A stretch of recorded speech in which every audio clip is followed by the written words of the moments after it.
Between the Three Stooges and Alice in Wonderland references, this episode was chock full of familiar references and unique ideas, creating, once again, another perfect Dungeon of Black Company episode. I mean, this episode was pretty damn hilarious. I mean, ever since the end of last week's episode, the switching of sides. I mean, when the demon army has healthcare and benefits, why the hell would you stick to an underground cult who pretty much is holding you up at gunpoint, even though you don't know do they actually have bullets or not in that gun pointed at you.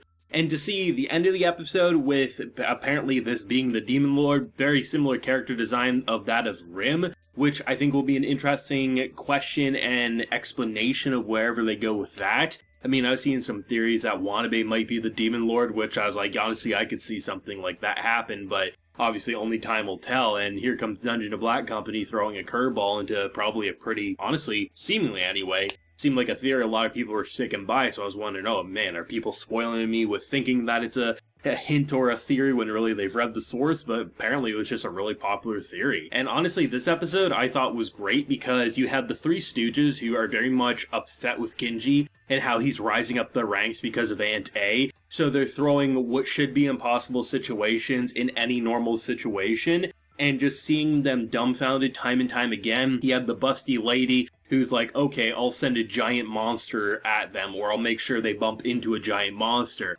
But when you have a hungry dragon who can make any monster fearful, it's pretty much guaranteed you're just adding another weapon to their already impressive arsenal. So then by the time they get to the old man's challenge, they just use that to plow the fields as they make ridiculous plants grow really fast with Ranga's magic. Just seeing how these stooges were so fixated on saying we're going to secure our position, make sure this man doesn't replace us, and because of their interference, he's getting promoted faster than ever before. The man with the camera was without doubt the creepiest point of the episode, but I love the fact that he was basically using oh, I'm going to dig through the history, I'm going to take naked photos of you, you're going to give into this, and then he gets the realization that he's been attracted to Ranga the man all along, and just seeing the escalation and then Kinji just saying, hey, you guys are dumbasses, and yeah, okay, you're going to throw this impossible mission at us? Absolutely. I had no idea why we were in this Alice in Wonderland dream sequence. I was like, either A, it's tying into the mission, or Ranga did some drugs, which honestly I wouldn't be shocked about if that happened in this anime. Maybe we're going some cowboy bebop with that one episode. That could very well be happening here.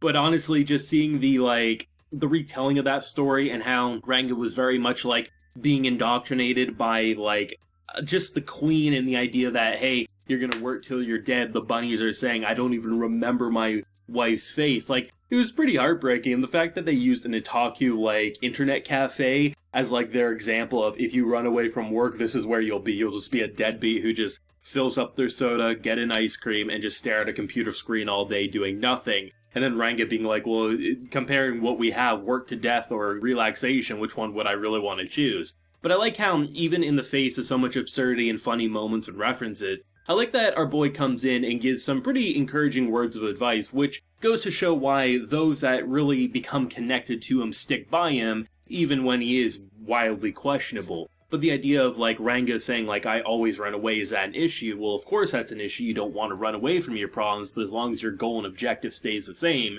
be proud of who you are is kind of the moral he gave. I thought it was really nice because this show doesn't beat around the bush. It very much drops information very quickly, and it says, make sure you remember that, because we're not going to just give you this long exposition or this or that. No, we get first a little hint that, okay, Ranga came from a very war-torn or very isolated situation, probably no family, looked poor. We got that in our head. So as the episode's going, and just the idea of running away, trying to find your place, you understand why Ranga would stick with originally, the underground facility in that cult, because that was probably the only place that ever accepted him. So then to see, Kinji come in and kind of save the day, kind of gives you more of an appreciation. It doesn't just for 5 minutes say, here's my emotional backstory. Rather, it hints at it, you watch this kind of Alice in Wonderland dreamlike sequence, and then by the end you get a bit more to it, and it makes it feel like a well fleshed out and emotionally driven backstory without taking time away from the episode or the momentum, meaning it remains consistently hilarious and entertaining, and the brief moments of depression aren't there to really mess with the tone of the show, which is really cool to me. I think this is going to be a really fun show for the second half here, because now that seemingly, if the openings to go off of all of the main characters or the main side cast have seemingly been introduced, unless they do something wildly different and introduce even more, which, given the new hierarchy positions and things like that, I wouldn't be shocked to see more characters. But anyway, like, the main characters who probably will be on Kinji's good side more often than not have seemingly been introduced, so this should be a very fun situation to see how he's going to continue to rise up the ranks, probably replace a Demon Lord at some point. That feels like all but a given. Would we see it in the season 1? Probably not, but then again, this show moves at such a fast pace, you really don't know. I mean, I've said it over multiple reviews. Each episode of the show almost feels like its own isekai story, but I would say this episode with last week's episodes feels like the same isekai story, but up until that point, I mean, we had a month almost straight of feeling like this could have been like 6 novels for your typical isekai author, but then this one comes and says, nah, you know, these are fun ideas, but they're not my best work, so I'm just gonna speed past it and get to even more good stuff, and that's really cool. I definitely am still curious about who's still alive from the original timeline of this world, because seemingly, I mean, certain characters are probably dead given the human lifespan, but characters like Wanabe feel like they probably could still be alive. Is there going to be a form of magic that will bring them forward in time so they get to live with Kinji currently? Hard to say, right? But I think there's a lot of interesting elements at play while also being one of the more visually interesting episodes of the series. I love the wasteland design that they do for the background when like the worms eating and things like that, to the more Alice in Wonderland kind of storybook approach that they did. This show is so visually interesting, and it's probably one of the more interesting visual approach for an isekai series I've seen in quite a long time. Because it has that kind of like mature, almost combatants will be dispatched character design formula, but the way the backgrounds and the color palettes, it's not this overly bright isekai. Like when it is bright, it's not like that typical flashy, foresty imagery that you almost always see. Like, think of something like Slime as an example. That's typically the color palette you see.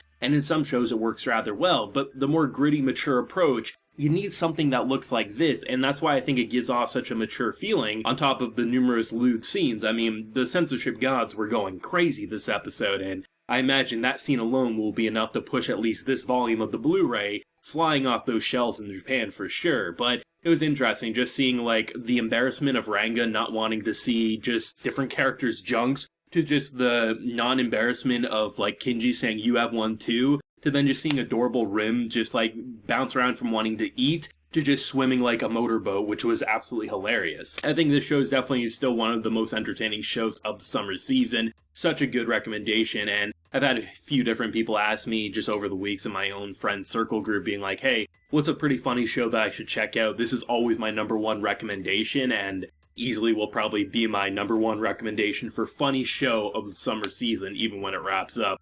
Let me know your thoughts and feelings, though, on this week's episode. I think there's a lot to really appreciate about it. It further fleshes out the plot while being standalone funny experiences like with the Three Stooges. But let me know your feelings down below. Leave a like if you enjoyed, and subscribe if you're new around here. So until next time, everyone, please take care and have a good one.